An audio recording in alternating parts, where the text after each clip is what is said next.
working on finishing up Halo 4 right now. We have a bunch of stuff to show you today. A lot of updates on multiplayer, so you're going to get some new information about multiplayer and some detail and stuff you already knew. But how do you guys feel about world exclusives? This is very much RTX focused, so today you're going to get the first ever and exclusive unveiling of Forge in Halo 4. I think I'll pass it off to my right and then we'll loop back to Kynan because we're saving the best for last. So on my right is Max. Yeah. Oh, I would like to say something about Max for all of you that are from the Austin area. They are locals, so we are excited to have Certain Affinity working with us on Halo 4. We are also excited to have some of them sitting here on the panel. So Max, do you want to tell us a little bit about Certain Affinity and also who you brought with us and why I'm like rumbling from whatever that is? I'm all like, It's really dramatic. that is near jazz hands. Alright, so hello everyone, my name is Max. Thank you. Thank you. Can you guys hear me? Oh, now can you hear me? Alright, now we're talking. So sorry we don't do this too often, but we're a local Austin developer. We were actually here at RTX last year. I know in the last session a few of you were here. How many people were here last year? So yeah, we actually we showed off Crimson Alliance, actually announced the game and showed it off at RTX this year. And thanks to 343, they're allowing us to do another world exclusive, show off some new stuff with Forge that we're really excited about. But also, this is also a chance for us to formally announce our involvement in Halo 4.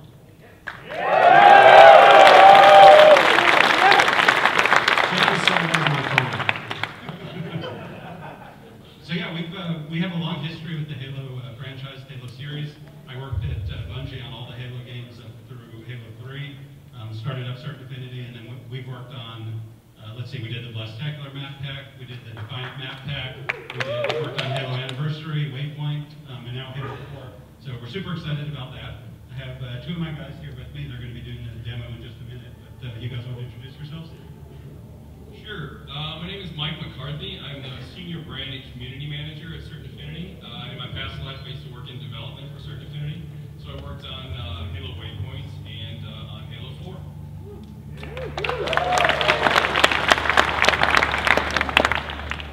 My name is Adam Chris. I'm the design lead at Certain Affinity. And recently I worked on the map pack for Reach, the Defiant map pack, and then Halo Anniversary, and now Halo 4.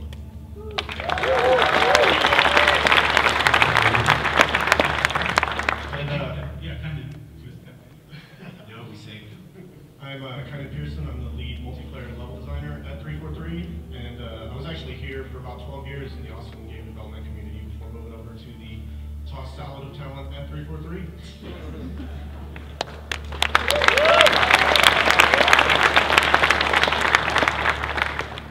Before we start into things, I thought we'd do something super quick, super fast. I'm going to give every panelist two different options. They're just going to choose one.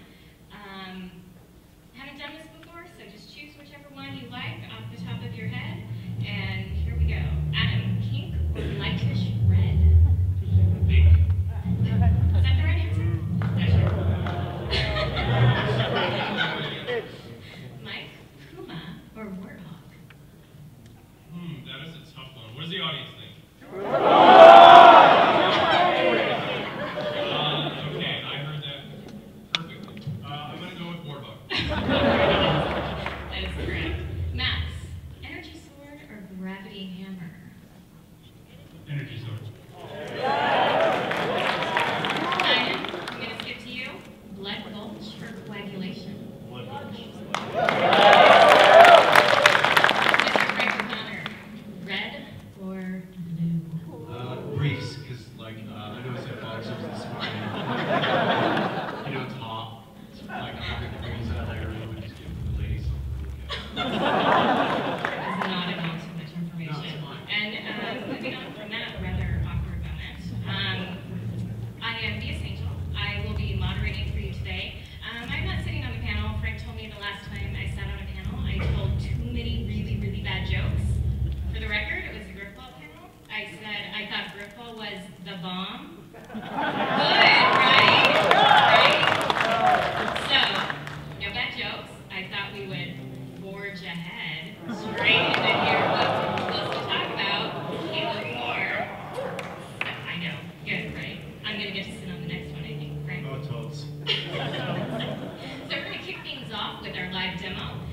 It's not just a live demo, it is a never before seen live demo.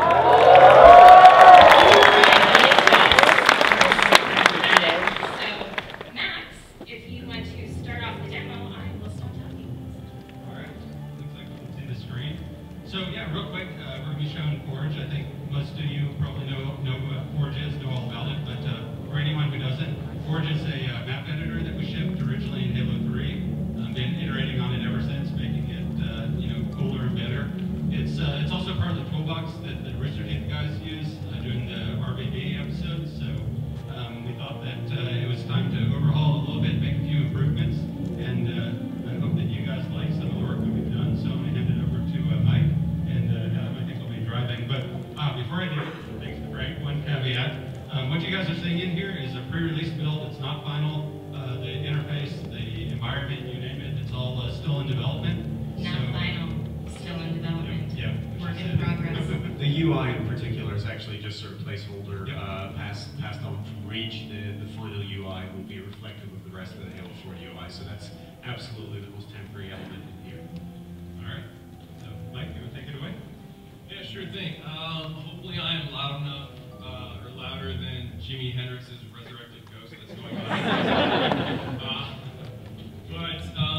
So we're here to talk about Forge, and as everyone said, this has never been seen before.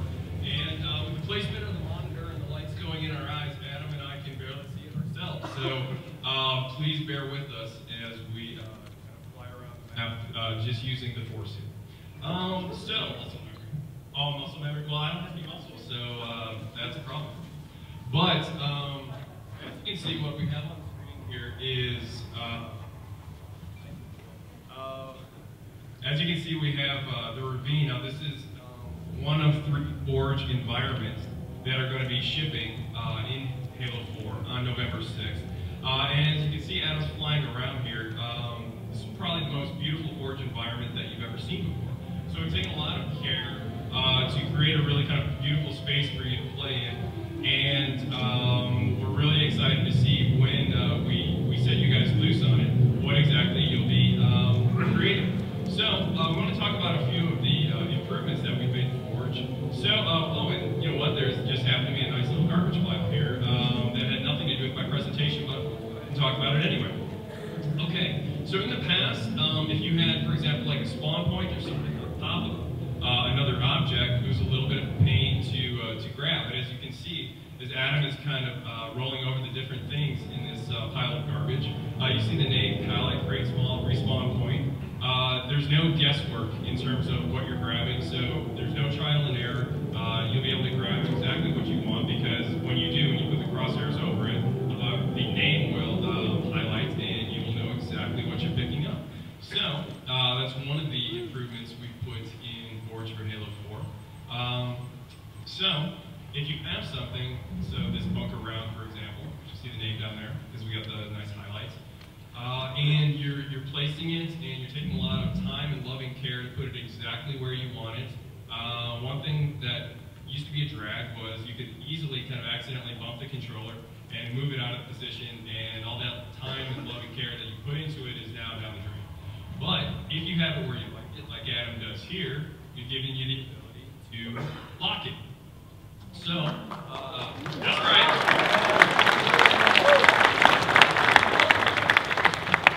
I love you more. So now we have this nice piece exactly where we want it. It's locked. It is going to stay there until the end of time, or when if Adam decides to unlock it and move it wherever he likes. So you see we have this half a bunker. I mean, who out there wants half a bunker? Only that guy. You, out of here, security. Okay, no one wants half a bunker is the correct answer. So, if you have something that repeats, so like a road, a racetrack, we've seen a lot of cool racetracks and stuff like that in different course maps. If you have something that you want to repeat, now we've given you the ability to dupe it. So, Adam has, this guy loves duping. Okay, so Adam has duped the base, and he is getting it lined up, and sometimes it used to be a little bit of a pain to get things exactly lined up. You bump the controller, and then the axes were kind of screwed up. So we want you've spoken, we've listened, and we've created a magnet system.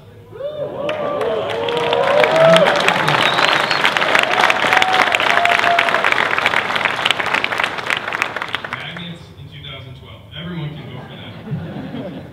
Okay, so if you enable magnets and you put two pieces together, like Adam's doing here, the bridge really easily magnetized. Jimi Hendrix is back.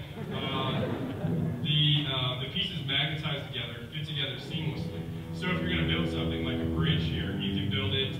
This used to take, I think we timed it, and I think it was 9 years to build a bridge. Now, it's taking under 9 seconds. So that's a huge improvement. So if you're building something, a racetrack, a bridge, a wall, something that repeats, you just can keep duping and magnetizing and build what you want to build in a fraction of the time. So let's focus on actually the mechanics of building, more on the actual creativity. So we built a couple things, we're liking it, and now let's talk about how it looks. So if you take a look at the both half of the base round, bunker round that we've slapped together here, take a look at the lighting. This thing looks like it is high noon. This also is a kick-ass Halo map. Nice. It looks bright. I mean, it's practically glowing. So if you're in a low lighting kind of situation and you would have something that looks like it's on the center of the sun, it kind of sticks out like a sore thumb. But if we go into player mode now, boom, dynamic lighting. Okay, so, yeah, give it up for dynamic lighting.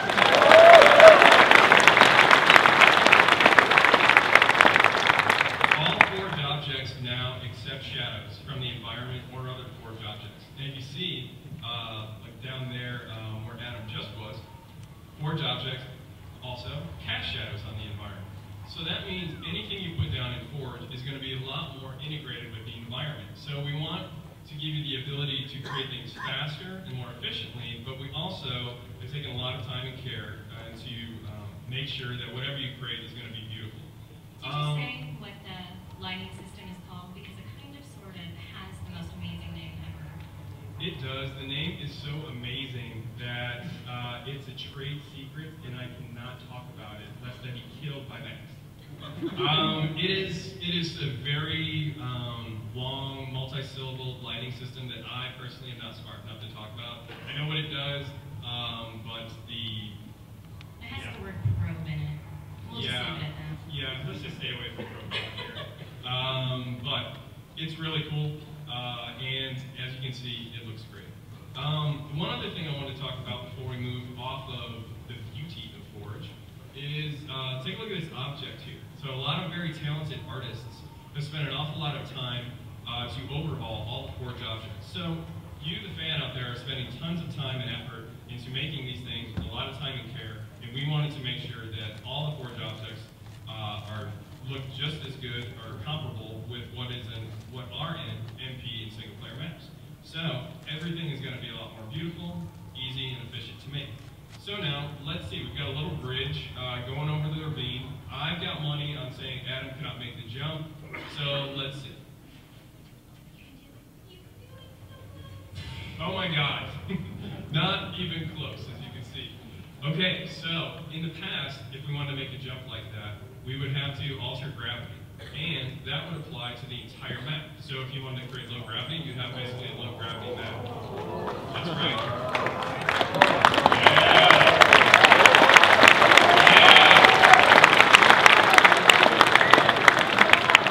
I mean, you guys are so smart, I don't even need to tell you what's going on here. But for the one guy out there, yes, I'm talking about you, sir, who looks confused, let me just describe it. What Adam has done is laid down what's known as a player trait zone. What is a player trait zone? It's a player trait zone. Come on. The name describes it. In that little zone that he's made, which he scaled to just really the size of the bridge, you can affect the Spartan's traits. So let's say speed, jump size, or jump height rather, damage absorption, a lot of other things. And so now with that trait zone laid down, let's see if you can now make the jump. Oh yeah.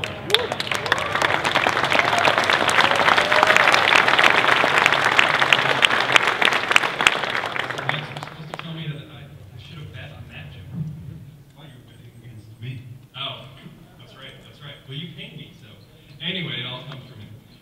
Anyway, so we easily made that jump with the player trade zones, and we're really fired up because we think, in addition to a lot of the other improvements, we're really fired up to see what you, fans, are going to create with these new player trade zones. Okay, so we're going across the other side now, and okay, we made it easily, but unfortunately we did not stick the landing in Mary Lou Retton or Carrie Strokes fashion, depending on how old you are. Me, I'm old school, so he didn't pull Mary Lou Retton, and we got to do something to change that. Okay, so we can easily lay down another player trade zone, and in that zone we can do something like either overshield when he gets in there, or damage resistance, and alter how much damage he can take.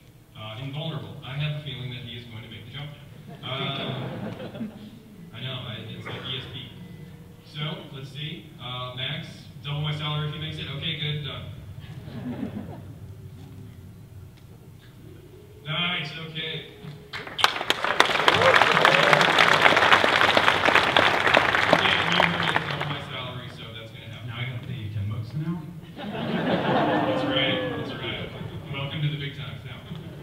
Okay, so those are just a couple things that we put in Forge for Halo 4, but we're really fired up to see what exactly you guys are going to be creating when we put these powers in your hands. Yeah, thank you, Mike. And we actually have something else related to this that we're going to be showing you all in just a little while after kind of thoughts. So my next sentence may or may not be a hint at what that something later is, but in my opinion, it sure does look like you can make some awesome horse challenges on that map. Ooh, I wonder what's coming next.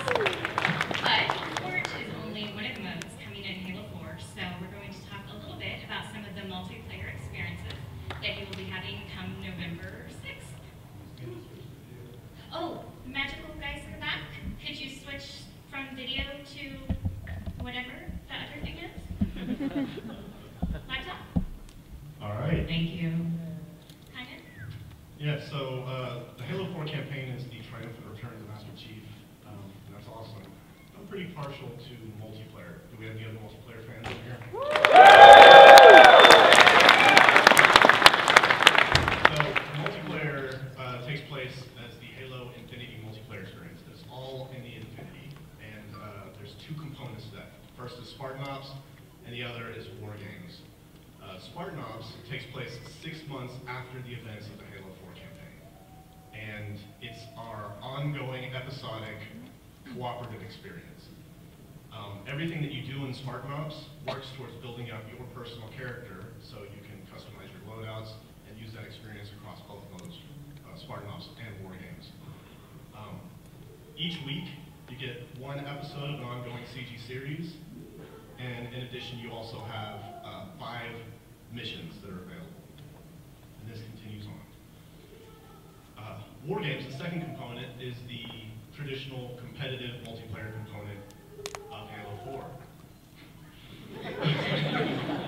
It takes place in the Spartan battle simulation where players can pit their skills against one another in order to basically, A, prove themselves, and the other thing is that they can update their character and customize their options in ways that now affect more than just the cosmetic options. So our new player progression system allows you to tailor your playstyle to whatever you want. So you can change your loadouts, your weapons, your armor abilities, and all new armor mods, which again let you kind of tailor your playstyle. We have a bunch of new weapons and some interesting surprises, but coming up next, we've got a bunch of our game modes. So we have Capture the Flag, Oddball, and King of the Hill returning, which are all customized now to be new for the Halo 4 sandbox. But we have some all-new modes like Regicide.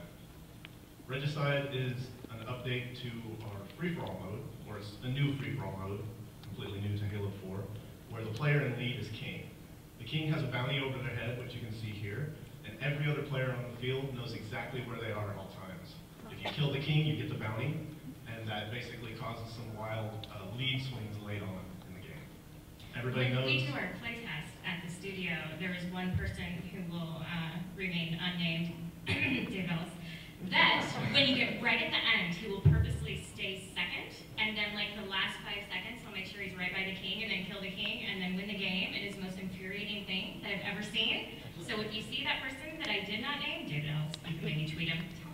dirty. So we also have Regicide here at the show, so you can play it. Don't do that. on Halo 4. One of the other modes that we have is Infinity Slayer. So Infinity Slayer is a new Team Slayer mode, which has two new components. The first is our new scoring system, and the second is our ordnance system. As you can see here, as you build up your ordnance meter by playing well, you will eventually be able to call in your own power-ups and power weapons. So power-ups make a return to Halo.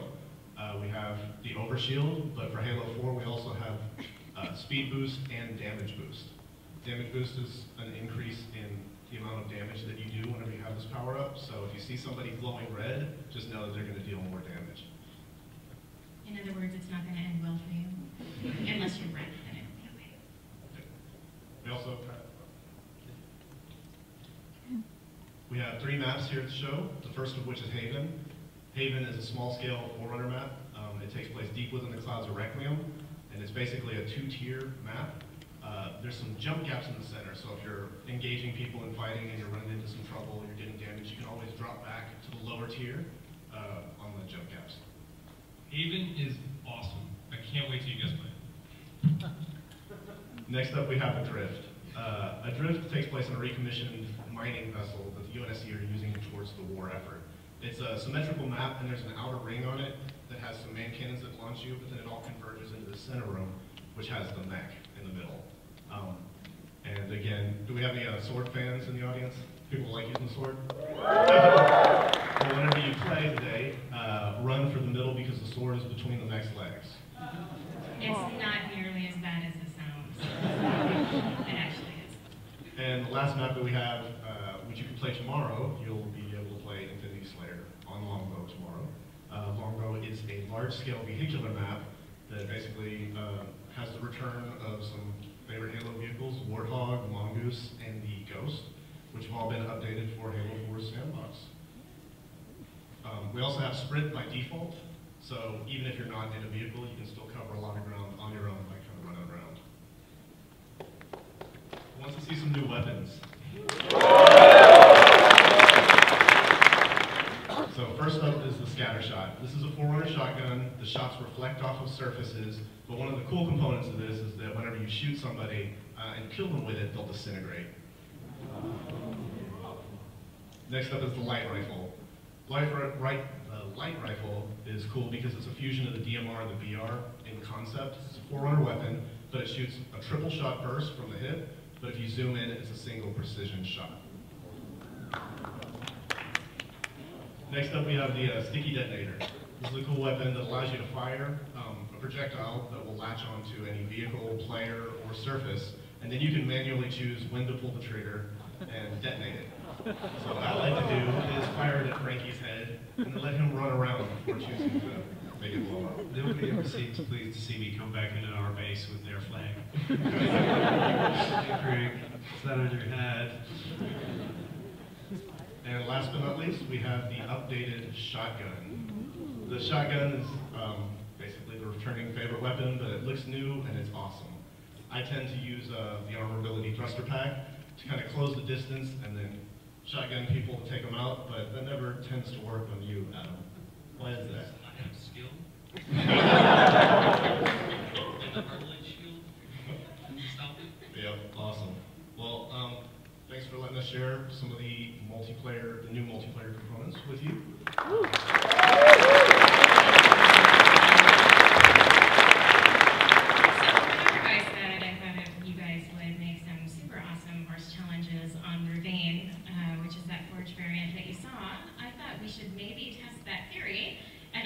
Who better to test that theory than Jack and Jeff?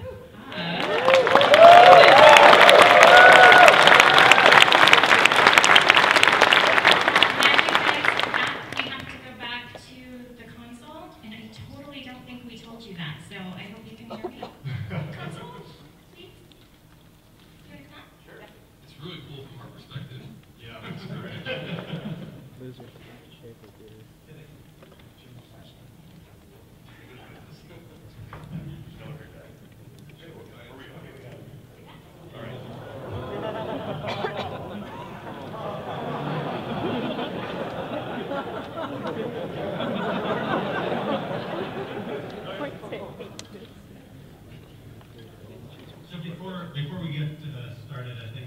you said that this was forced, but I think technically this is actually three different challenges, so I think that makes this a pig map. Is that right? Well, they shut Jack out with me. Actually, it's a pie map. It's a pie map, okay. There's only 3 challenges. So when I beat Jeff in the first 2, I win? Yes. We just skipped the third one? All right, Yep. cool. All right. What are we doing? Hey, look at that. That's an RTX. Jeff's an awesome cameraman. Don't look right. Don't stop it. That's a surprise.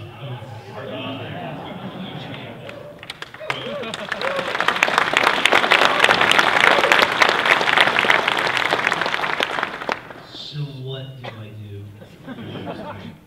Steal this mic. Just go through that teleporter and we'll start the first challenge. Right, there you go. Okay. That's not tall. That doesn't seem like it's a number. That's awesome. Check this out.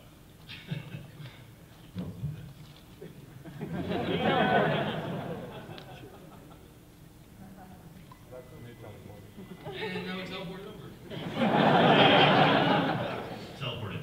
So this one's pretty simple. You just gotta get on the mongoose and jump across the ramp. Yeah, no problem. Yeah, it's not that hard. Wait, so, Jack loses. makes it a little difficult. Yeah. So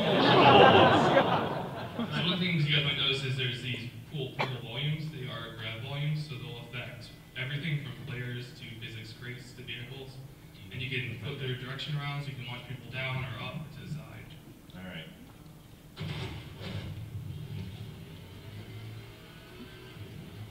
Yeah, honking always helps.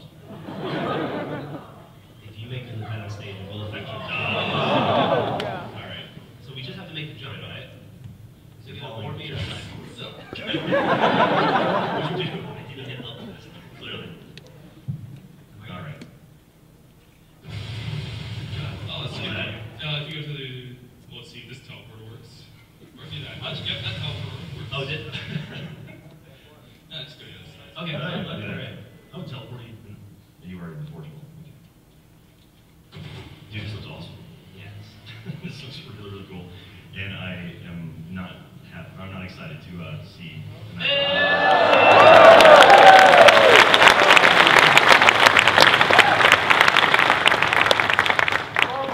That's a P. That's okay. All right, what's next? So now you guys just have to jump across this debris right here. You get to the other side. Just jump across the bridge. Totally simple, yeah. Perfect. You're doing a good job. So there's some player traits here that should help you out when you get down below. You will have some. That's what Jeff looks like by the end of the day.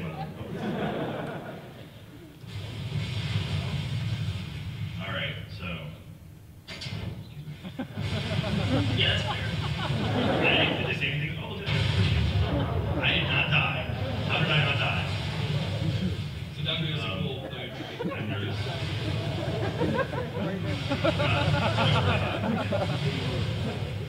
Do I win? Is this it? I won. I made it over the barrel. I won, right? Jeff, you lose.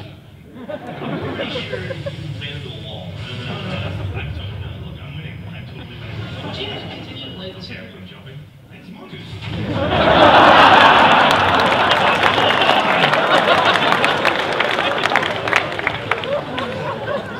So jump on the mongoose and then clear the wall. That's what you're supposed to do.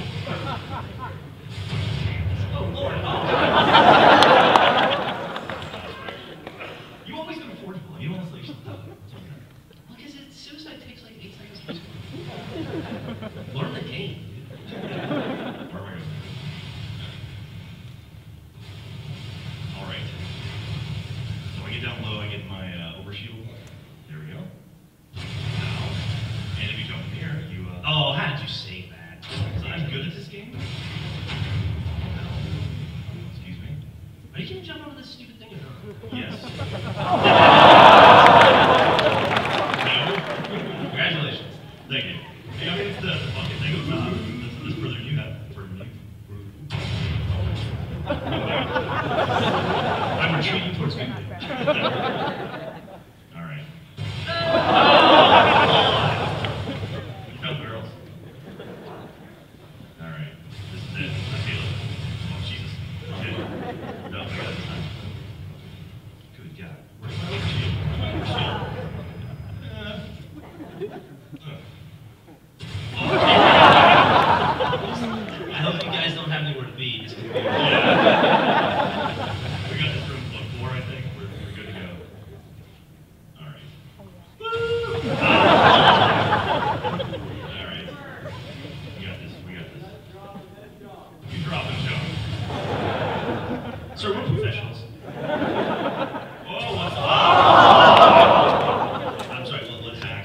Cheating. Jump on the side. It's entirely possible. I think we're almost there.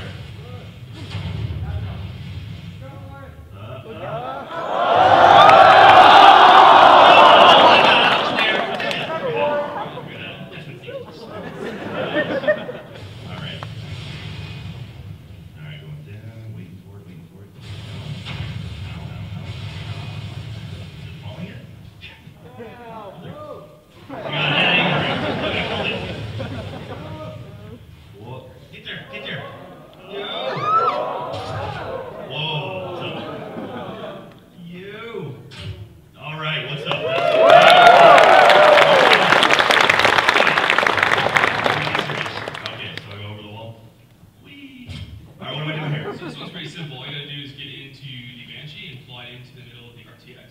The middle of the RTX? Yep. You can't enter it. It's not. No, I'm just So reloading. there's a player tree bomb here that's not letting you get into the vehicle. That was brilliant. wait, so I have to push it off Knock and it then down, jump on it? genius. Yep, And then knock pop it it. down and catch it in the air. God. All right, here we go. Ready for this?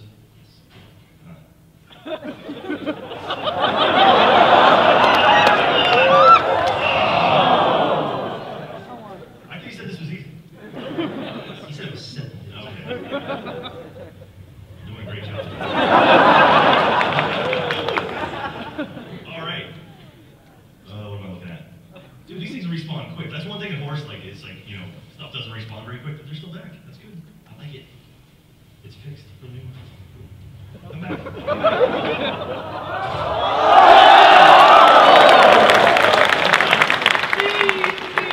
Hey, no, don't do that. That's wrong. That's cheating. Joel, get off of me. Yeah, I gotta fly through the what? The You're RTX? gonna fly in the middle of the T. Fly in the middle of the T. Is there? Oh, look at that. There's a target. Oh no. Oh no, Jeff. I feel so bad.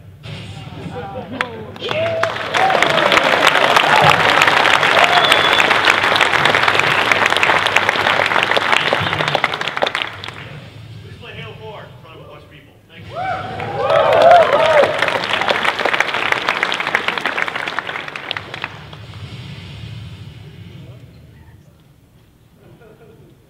Okay, we would love to answer some of your questions. So if you have any, I think there are mics somewhere for you to go to. That was really helpful, I know. You're welcome. Oh, before the questions though, I forgot to mention, Spartanops is going to be playable at San Diego Comic-Con next week. Okay, let's start with the person that I can't see on this side. Yes, hello. One of the biggest questions I think is, that's on my mind, is do you think that you'd be able to hold true to the Halo storyline? Because with all the fan base that's been gathered over the few games that have been made, I'm being led to believe that there might be a big disappointment if y'all don't do it right. If I didn't bathe correctly this morning, that would be disappointing. So, first off, you got to scrub everything, folks. We're working hard. We understand that pressure, but it's the external pressure, the pressure from the fans, is something that we think about every day. But I have to be blunt, like that pales in significance compared to the internal pressure among the team members and our extended team members to make every single person in that building right now is trying to make the best game they've ever worked on, and that's who we hire, and that's who you should hire. So the pressure is there, and we'll let the fans decide when the game comes out, but the effort and the energy poured into that effort is unbelievable. So we did. Thank you. Okay, person I can't see on the right. I have a question for Ford. Are we going to get like weather or like time of day settings at all?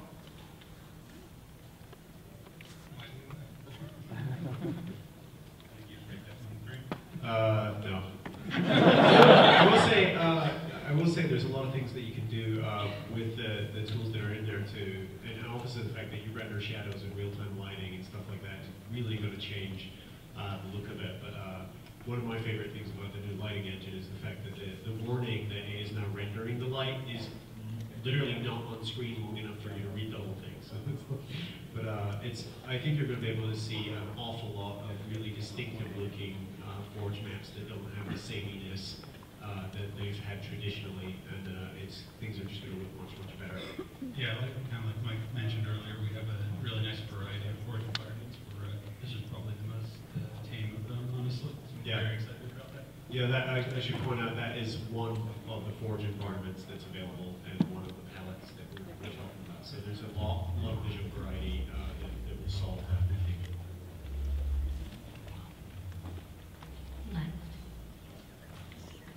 First off, I want to say thank you. I honestly can't wait for the game to come out. It looks amazing. So, my question is, would you ever bring back the hump day? I remember back in the day, I always would get home from school and like, all right, who are they going to play this year? Or this month, this week, whenever they did it. And if you do bring it back, would you possibly ever stream it or maybe do it for a charity just for people to tune into? Because I know I've always wanted to play it. I go on every day. The practical problem with the Hump Day Challenge that we encountered after probably about 50 versions of it was that people had started to figure out my bullshit and knew that I was going to count the 3 games that we won in succession, or change the rules, or make the secondary loadout weapon a rocket launcher, and I'll tell them. Yes, I played that one. I played that one. It was like and you lost, Halo 2 so plasma there you go. pistol starting, and then all of a sudden they all had Well, rockets. check what you're carrying. Look at your UI. It's right there. I don't make the rules. Actually, I did make the rules. It's something we'll do. I mean, ultimately, I think that Hump Day Challenge it's a Halo tradition, but it's also a Bungie tradition. So we'll give them first dibs on the day of the week. But we'll definitely do challenges with the press and the fans. So we'll be doing it. Yeah. Thank you. Actually, I shouldn't give this to you because you just want to kick our ass. You should just go back. I'm just kidding. Come on. Right? How much of the book canon is actually going to make it into this new trilogy? How much of the, sorry? The book canon? Oh, certainly the last, the Greg Bear novels and the Karen Travis novels are doing a lot of really significant setup. So in this case, a huge amount. Typically in the past, the books have, they've been separate stories. They're all canonical, but they've been sort of separated by distance and time in a way that we're not anymore. You won't need to read the novels to understand it, but anyone who's actually invested in that fiction is going to have a lot of notes of resonance and surprise when they play the game, because there's an awful lot of that material in there, and it's been really good universe building for us in the interim. I believe we'll have some news soon on that front that you didn't hear from me. Left. My question is, can we drop weapons and can we lower weapons? And are you allowed to say? Yeah, we'll fully support those features for multiplayer.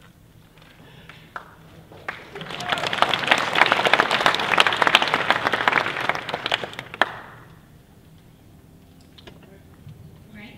Okay, so I know that you've got all the new loadouts and new weapon drop features. Is there going to be a classic playlist without those?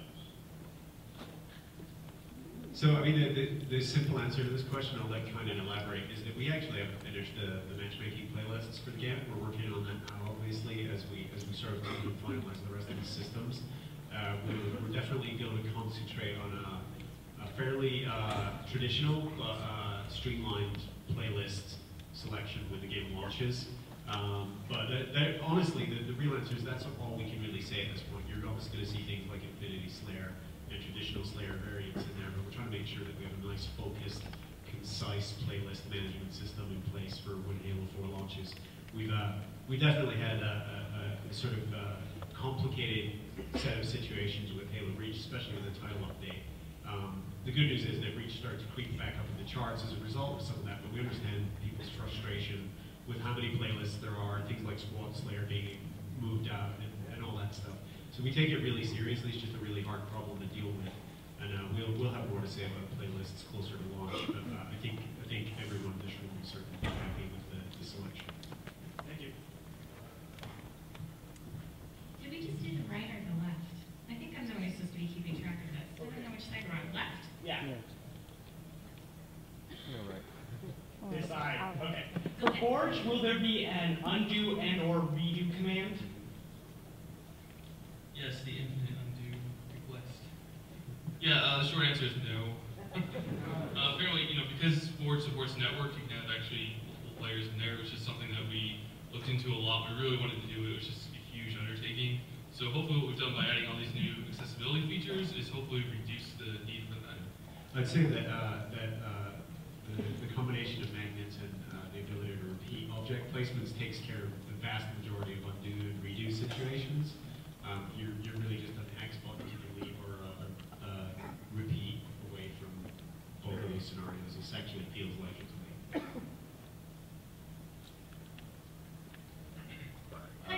Will there be any in-game rewards for previous Halo titles? I actually don't know what the achievements look like for that stuff. The answer is we don't know. On this panel, about 50 people back at the office are raging at me right now because they know, but we don't know. Thank you. Yeah, I had a question. With the Halo fan base, there's a big difference in the video game world. There's sort of a big discrepancy between the Halo fan base and the Call of Duty fan base, and it's kind of a rivalry. It's not really based on reason. It's just kind of a prejudice. We hate each other because they're not us, And there's a lot of things that y'all talk about in like Infinity Slayer and things, and with customizable classes, with instant respawns, with grenade indicators on your reticle, with sprint being a trait and stuff like that. Things that are seem to be very Call of Duty oriented when we're bringing them to Halo. Y'all consider that with your fan base and will that mess them up? Yeah, I mean, we deal with this question a lot. I think that certainly in terms of customizing your player, it's really not the same thing at all. I use the metaphor, it's like tuning your car for handling rather than swapping a V8 engine into it. It's fairly subtle in the long run. But I mean, things like grenade indicators, that's just something people are used to. We're trying to make the game absolutely approachable for new players as well as old players. But to your point, there's whole generations of players who've grown up now without ever having played Halo, and so they don't know how it's supposed to be or how it's supposed to feel. So we're trying to make some of those UI and sort of education decisions about the game's content with new players in mind, with intergenerational players in mind. But ultimately, the simple fact of the matter is it doesn't really play or feel like Call of Duty in any way whatsoever. The loadout system, I've said this before, but it's literally true. The loadout system, when we were first looking at it, looked more like Gradius loadout system in the arcade game from like 1986 than it did anything else.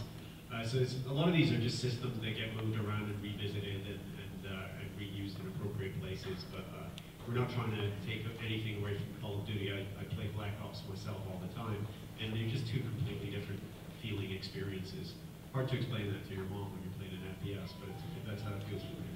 So I can also jump in a little bit on this one. Having at Certain Affinity, we've actually worked on Halo and Call of Duty games, so we have a ton of experience. And I'll say, what Frank's saying is absolutely correct. I think you guys can, if you're willing to wait a long line, you can actually go try hands-on yourself and get a sense for how it feels. But yeah, it's Halo all the way, no question about it. And Adam and I both have spent a lot of time also working on the Call of Duty stuff. And what you do there, it's more than just loadouts and those sorts of things that differentiate these games.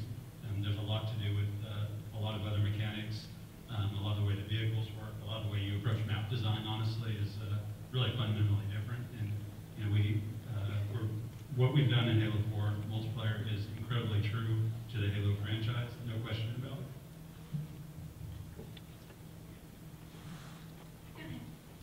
So in the book Ghost of Onyx, spoiler alert, but at the end, Halsey and I believe it's Blue Team is left in a micro Dyson sphere, and I was wondering if the Spartans there, the Spartan 32s, would be included in Halo 4 or the trilogy.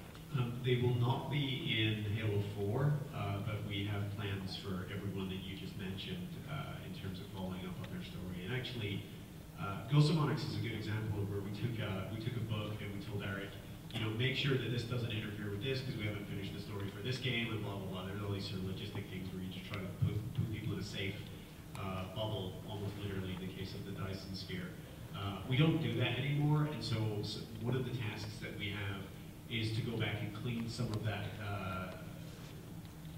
stuff up so that characters that were sort of sealed off from the rest of the universe that people love are actually reconnected with the universe in meaningful ways. So we'll be doing that, but it's going to be a long-term process. So you will get to find out what happened to those guys, and it will actually be germane to the core game story eventually. Thank you. I have a quick question about the cooperative and dynamic lighting. When you were playing the demo, it didn't really render the dynamic lighting of the objects you created until after you switched back to player mode. But how will that affect friends in your game when you're playing Forge? The little warning that we talked about where you see it rendering happens on everyone's screen, basically, right? Yeah, once one person switches back into player mode, they'll all get that little short pause and it'll generate the lighting.